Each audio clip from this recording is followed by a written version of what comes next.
बड़ा एक अहम मामला है और वो है क्लाइमेट चेंज का। पाकिस्तान में हुकूमत नाज़रीन मौसमियाती तब्दीली के अहम मसले को सीरियस लें या ना लें, आम पाकिस्तानियों और पाकिस्तानी तलबा और तालिबात के खदमात को आलमी सतह पर इस हवाले से सराहा जा रहा है। ऐसी एक तालिबा मरियम सलीम है जो कचरे से तवानाई के हुसूल और माहौल को आलूदगी से बचाने की कोशिश कर रही हैं और उनकी ये खदमात आलमी सतह पर भी तस्लीम की जा रही हैं। मरियम का ताल्लुक भी कश्मीर से है और आज हम कश्मीर की ही बात कर रहे हैं, तो मरियम से मुलाकात भी करवाएंगे। और इस वक्त मरियम सलीम हमारे साथ मौजूद हैं। गोल्ड मेडल उन्होंने हासिल किया, पहली पोजीशन थी, लेकिन जो उनका काम है वो बड़ा मुनफरिद है।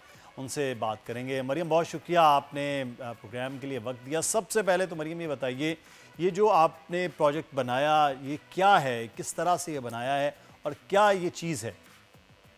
आपका बहुत शुक्रिया। सबसे पहले बिस्मिल्लाहिर्रहमानिर्रहीम। होली कुरान से मेरा एक फेवरेट वर्स है, सूरह अल-क़सास verse 77, and do good as Allah has done good to you. We all survive pandemic बेशक हमारे लिए एक टेस्टिंग टाइम था और हमें रियलाइज हुआ था कि जो सारी हमारी गंदगी है ये कंटेजियस डिजीजेस को फैला रही है। और कंट्री में वैसे भी बेसिक नीड खत्म हो रही थी और लोग डिफॉरेस्टेशन कर रहे थे कुकिंग के लिए, क्योंकि नेचुरल गैस खत्म हो रही है। सो मैंने सोचा इसके लिए कोई सोल्यूशन तो हमको करना पड़ेगा। सो आई रिसर्च एंड डिस्कवर्ड कि पूरी दुनिया में सस्टेनेबिलिटी डेवलपमेंट गोल्स की तरफ एक ड्राइव है। लोग रिन्यूएबल और इको फ्रेंडली प्रैक्टिसेस अडॉप्ट कर रहे हैं। तो मैंने और रियलाइज़ किया कि पाकिस्तान एक एग्रीकल्चरल कंट्री है, यहाँ बहुत ज़्यादा ऑर्गेनिक वेस्ट है। इसलिए मेरा एक विजन भी बन गया, गो क्लीन ऑर्गेनिक वेस्ट को रिन्यूएबल एनर्जी में बना रहा है। इसके बाद मैंने रिसर्च किया और फिर मैंने रियलाइज़ किया कि पाकिस्तान में लोग कर रहे हैं, लेकिन जिनके पास ज़मीन है, जो मैस पॉपुलेशन है, वो ये अफोर्ड नहीं कर सकते।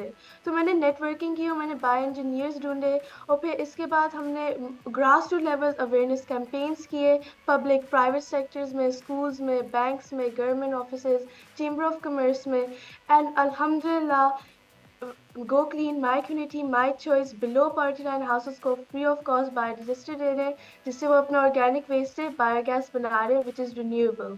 अच्छा मरियम, तो इतनी आप बड़ी बड़ी बातें कर रही हैं, मुझे आप पहले ये बताइए ना, आपकी एज कितनी है, कौन सी क्लास में आप पढ़ती हैं? मैं 13 साल की हूँ, मैं ग्रेड 8 में हूँ। ग्रेड 8 में आप पढ़ती हैं, 13 साल की एज है। बातें आप बहुत बड़े बड़े साइंटिस्टों की तरह कर रही हैं कि आम लोगों के लिए बायोगैस का ये फार्मूला कैसे होगा। ये तो बहुत पहले हमने ये देखा कि गांव देहात में इसको कर रहे थे, लेकिन उसको उस तरह से कामयाब नहीं कर पाए। लेकिन मुझे ये बताइएगा मरियम, ये अब क्या प्रैक्टिकल है कि ये इस तरह से एक मास लेवल पर हर बंदा या जो लोग, ख़ास तौर पर वो लोग हैं जो जंगल में लकड़ियाँ काट के एक तो माहौल को भी नुकसान हो रहा था और अपना भी नुकसान कर रहे थे, कि वो कर सकते हैं कैसे? ये अब बहुत प्रैक्टिकल है, क्योंकि वैसे भी अब ऐसा जनरेशन है जो एनवायरमेंटल जा रहा है, लाइक सस्टेनेबिलिटी पे जा रहा है। हमको पता है सस्टेनेबिलिटी डेवलपमेंट गोल्स जो विजन 2030 है, इसमें लिखा हुआ है कि हमको ये करना है अब। तो मरियम, ये किस तरह से, मतलब आपने इंजीनियर से भी बात कर ली सब चीज़ें, अब ये लोग कैसे कर सकते हैं प्रैक्टिकली? देखें, इस वक्त नेचुरल गैसेस का भी इशू है, बाकी बिजली तो वैसे ही हमारे पास नहीं है, और माहौल, ये क्या वाकई माहौल दोस्त भी होगा ये जो आपका पूरा प्रोजेक्ट है? जी बिल्कुल, हमने जिस तरह किया था ये बहुत मुश्किल था एट फर्स्ट। हमने grass root levels awareness campaigns की थी और फिर इसके बाद लोग ये खुद कर सकते हैं। हम ट्रेनिंग वर्कशॉप्स दे रहे हैं कि लोग अच्छा। खुद से लोकल कम्युनिटी लीडर्स बन रहे हैं और लोग खुद से ये बायोडिवर्सिटी मेंटेन कर सकते हैं, ऑपरेट कर सकते हैं और इंस्टॉल भी कर सकते हैं, और वो अपना ऑर्गेनिक वेस्ट खुद मैनेज कर सकते हैं विदाउट एनीथिंग एल्स। लाइक मुफ्त में उनको गैस मिल रही है। तो ये कॉस्ट में क्या बहुत कम है रिलेटिवली, अगर हम गैस की जानिब जाते हैं, या लकड़ियाँ भी इवन वो तो बहुत महंगी हैं, तो इस किस्म में जाते तो ये है सस्ता भी होता है? इसकी सबसे बेस्ट पार्ट है कि ये सस्ता है लोगों को। हम we are working not for profit, और ये जो बायोगैस है ये मुफ्त में इनको मिल रहा है। सही। अच्छा, मुझे ये बताइएगा कि आपने ये जो प्रोजेक्ट अब शुरू किया था, ये क्यों, आप के बारे में भी हम ये अभी सुन रहे थे कि आप भी कोई एलर्जी के शिकार थी, उसके बाद ये आपने सोचा, आपको ख्याल कैसे आया इसमें? ख्याल आया कि बेशक पेंडेमिक हमारे लिए टेस्टिंग टाइम था, और मैंने सोचा कि पेंडेमिक में मैं रिस्की ग्रुप में थी क्योंकि मैं एनवायरमेंटल एलर्जीज की शिकार हूँ। अच्छा। हाँ, तो मैंने सोचा कि हम कुछ करना होगा हमारे मुल्क के लिए। सही। तो फिर ये किस किस की हेल्प रही है इसमें, टीचर्स की, घर में पेरेंट्स की, क्या अपना ये बताइए जर्नी इस पे, ये कैसे शुरू किया था? अल्लाह ने मुझे बहुत से सपोर्टिव लोगों के साथ सराउंड किया जो बहुत पॉजिटिव थे। सबसे पहले मेरे पेरेंट्स जिन्होंने मुझे बहुत सपोर्ट किया, मेरे टीचर्स जिन्होंने मुझे गाइडेंस दी और हौसला दिया प्रोजेक्ट करने के लिए, और फिर जो मेरे मेंटर है स्पार्टन इंक्यूबेशन प्रोग्राम पे जिन्होंने मुझे फ्री ऑफ कॉस्ट इंक्यूबेशन दी और स्किल डेवलपमेंट दी, और मेरे बायो इंजीनियर्स जिनकी वजह से हर मुश्किल सवाल के लिए मुझे एक सोल्यूशन भी मिल गया। सही। अच्छा, लेकिन मरियम, इशू ये है कि आजकल तो साल 2 साल के बच्चों से लेकर तो ओवर ए लेवल्स के बच्चों तक कार्टून्स में होते हैं, एक्स बॉक्स होगा, गेम्स में होते हैं, बड़ा बिजी होते हैं, मोबाइल देखा, रील्स बनाई, टिकटॉक, सेल्फियाँ, और आप ये काम कर रही थी। इतने बड़े बड़े काम कैसे ये ख्याल आ गया कि एक्स बॉक्स से, कार्टून से, फिल्म से, इधर से निकल के ये काम किया जाए? उस पेंडेमिक में ये आइडिया आया था, तो उसी टाइम हमारा ऑनलाइन स्कूलिंग था। उसमें हम ज़्यादातर इंटरनेट पे ही थे, तो इंटरनेट पे मुझे रियलाइज़ हुआ कि ये भी लोग कर रहे हैं, सस्टेनेबल प्रैक्टिसेस अडॉप्ट कर रहे हैं। तो मैंने सोचा कि पाकिस्तान में क्यों ना हो, बाकी मुल्क के कर रहे हैं तो हम क्यों नहीं।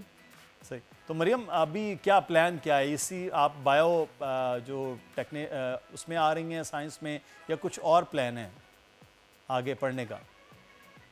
पढ़ने का तो है, साथ साथ I aspire to become a doctor, I want to help humanity and, और ये प्रोजेक्ट मुझे इंटरनेशनली भी लेके जाना और पूरे पाकिस्तान में नेशनली भी करना है। अच्छा, तो इसके लिए फिर आपके साथ किसी ने कोई कोलैबोरेशन की है, कोई गवर्नमेंट से आपकी बात हुई है? क्योंकि जब आप जीत के आई हैं तो ऑब्वियसली ये प्रैक्टिकल अगर है तो इसको तो मास लेवल पर होना भी चाहिए। तो इसके लिए कोई गवर्नमेंट के इदारे से किसी से कोई बात हुई है, या किसी और इदारे ने आपसे रब्ता किया हो कि हम मिलके ये काम करते हैं आगे? जी, सबसे पहले कमिश्नर ऑफ मीरपुर ने मुझे ऑनर अवार्ड दिया फॉर माय सर्विसेज, उन्होंने एक्नॉलेज और मुझे अप्रिशिएट किया है। और हम साथ साथ ये प्रोजेक्ट इंटरनेशनली भी लेके गए, जैसे ये जो United Nations global goals ambassador भी बनी हूँ। इससे हम यूथ एक्सचेंज प्रोग्राम्स कर रहे हैं, जो टेक्नोलॉजी एक्सचेंज कर रहे हैं प्रोजेक्ट्स के लिए। अच्छा, ये आप बता रही हैं कि कमिश्नर मीरपुर से, लेकिन गवर्नमेंट लेवल पे इस चीज़ को लेकर आगे बढ़ने का कोई प्लान आपने कोई सोचा है कि अब इसको ऐसा किया जाएगा, और नेक्स्ट कोई ऐसी चीज़ जो इन्वायरमेंटल फ्रेंडली कोई चीज़ है वो बनाने की तरफ अब कुछ प्लान हो रहा है? ये तो प्रोजेक्ट हो गया आपका। जी, हम प्लान कर रहे हैं, और इससे ये भी है कि अभी इसे बायोगैस कुकिंग के लिए कर रहे हैं और घरों को गर्म रखने के लिए, लेकिन फ्यूचर हम इसको और अपग्रेड और इम्प्रूवमेंट्स डालेंगे कि ये इलेक्ट्रिसिटी भी बना सके। सही। वैसे तो जहाँ मीरपुर की आप बात कर रहे हैं, पाकिस्तान का दूसरा बड़ा डैम मौजूद है, बिजली बहुत ज़्यादा पूरे पाकिस्तान को वहाँ से दी जा रही है। अगर मीरपुर में बैठ के आप एक पूरा बायोगैस से बिजली बनाने का अमल कर लें तो मेरा ख्याल है एक और एहसान हो जाएगा मीरपुर वालों का पूरे पाकिस्तान और कश्मीर पर। लेकिन एक चीज़ मैं आपसे यहाँ पर ये जानना चाहूँगा कि ये जब आपने ये शुरू किया था उस वक्त बहुत मुश्किल लगा कि यार ये किन कामों में पड़ गए, और ख़ासतौर पर बायोगैस, मतलब जो इर्द गिर्द का कूड़ा करकट और वो चीज़ें हैं उनसे तो बायोगैस बनती है, तो वो उस वक्त नहीं आए मैं किन कामों में पड़ गई हूँ मरियम, मुझे तो कुछ और करना है। हाँ, मुश्किल था शुरू में क्योंकि लैक ऑफ अवेयरनेस थी और लोग बहुत रिलक्टेंट भी थे कि हम अपना ऑर्गेनिक वेस्ट क्यों यूज़ करें। तो ऑफ कोर्स मुश्किल था, लेकिन अल्लाह का शुक्र है उन्होंने रास्ते मेरे लिए आसान कर दिए और अब हम यहाँ पहुँच गए। सही। अच्छा मरियम, तो अब आप कह रही हैं कि मैंने डॉक्टर बनना है, आप बता रही हैं, तो डॉक्टर बन के अब क्या को प्लान है कि डॉक्टर तो बन जाएंगी, लेकिन डॉक्टर बन के भी इसी तरह से कुछ मास्टर लेवल पर कोई काम बड़ा हो तो फिर ही है, तो उसमें क्या सोचा है आप?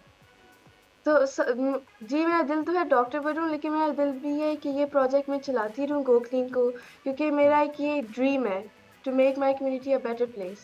सही। तो आपके बाद आपके स्कूल में दीगर बच्चे, आपके इर्द गिर्द कज़न्स, दोस्त, वो सोच रहे कि कुछ और मिल के कुछ बड़ा भी किया जाए? आप लोगों ने कुछ मिल के प्लान किया? क्योंकि देखा देखी में बहुत शौक हो जाता है ना कि हम कुछ कम्युनिटी के लिए एक बेहतरीन काम करें। जी, हमारी टीम में वॉलंटियर्स हैं, वो खुद मोटिवेट होते हैं कि वो भी हमारे लिए सपोर्ट करें और खुद अपने कम्युनिटी के लिए कुछ करें। इसमें स्कूल के बच्चे भी आते हैं जो वॉलंटियर कर रहे हैं, और साथ ही साथ वो अपने प्रोजेक्ट्स भी प्रेजेंट कर सकते हैं जो सस्टेनेबिलिटी और इको फ्रेंडली हो। सही है। अब ये बड़ी ज़बरदस्त बात है कि आपने इस तरह से सोचा है और आपको इतना बड़ा अवार्ड भी हुआ है और आगे आप बढ़ रही हैं। बहुत शुक्रिया मरियम। सब्सक्राइब करें और बेल दबाएं ताकि कोई खबर रह न जाए।